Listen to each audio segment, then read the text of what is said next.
Take a look at the head and shoulders pattern. The head and shoulders pattern is one that is recognized by most traders. It's very commonly traded, so of course you want to know about it.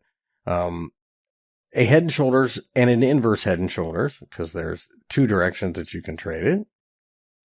Looks something like this in the case of a head and shoulders, and an uptrend. So what happens is you get a continuation of the uptrend. You get the pullback like you get, in any uptrend, and then you continue to go higher. You make a higher high. That's part of an uptrend as well. You pull back a bit, and then this hump over here doesn't make a new high. So this is a shoulder, that's a shoulder, and that's your head. Hence the name. You can draw a line from these little dips between the head and shoulders, between each shoulder and the head, I should probably phrase it as.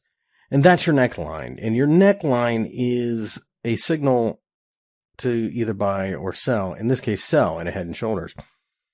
So think about it. What's happened is we've rallied, we continued, and then this time we just ran out of momentum.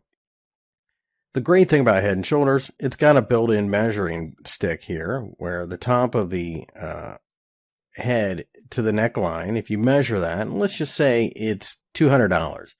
Well, a breakdown at the neckline, you're aiming for at least $200. A lot of times the stop gets put on the other side of the shoulder. And quite often that automatically gives you at least a positive risk to reward ratio, sometimes 2, sometimes 3 to 1 automatically.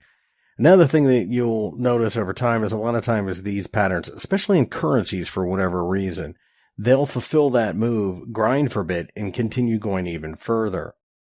So that's the head and shoulders. The inverse head and shoulders, as I'm sure you have guessed, is simply the bullish version of this. In a downtrend, you'll see something like that. You've got your neckline, you've got the measurement, you got your target. Should be noted, it can be angled like this. It does not have to be straight up and down 90 degrees, so sometimes, they'll actually look more like this, and then you draw your line like that. Same thing with the inverted head and shoulders. So let's take a look at these in the wild, and you can see exactly what I'm looking for here. And there's your neckline. So you can see that the pattern does play out, right? So here is your neckline, and here is the height of the head to neckline.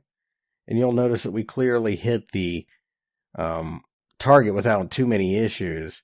And in fact, hit that area a couple of times. Not a huge surprise because a lot of times these areas get visited more than once.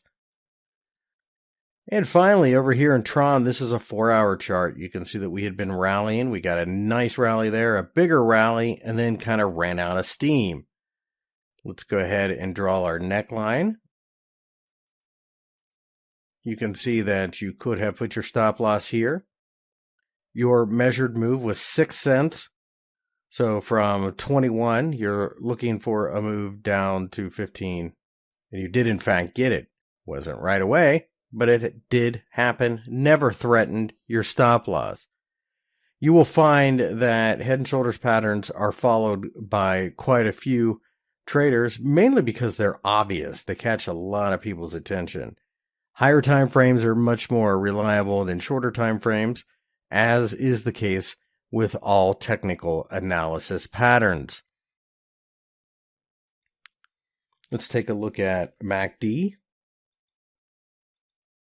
And you can see that we had a crossover at an extremely high level right here at the top. And then by the time we got down here, we were well below the zero. So that, of course, would have caught the attention of somebody who was a MACD trader.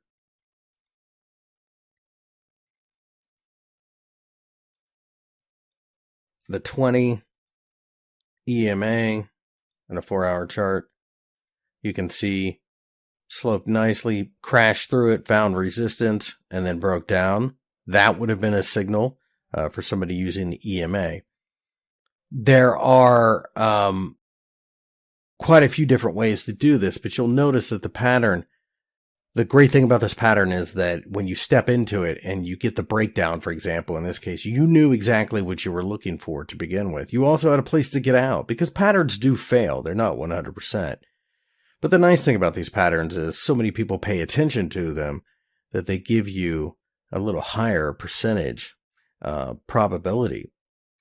In the next video, I'll take a look at something called a doji candlestick and the myriad of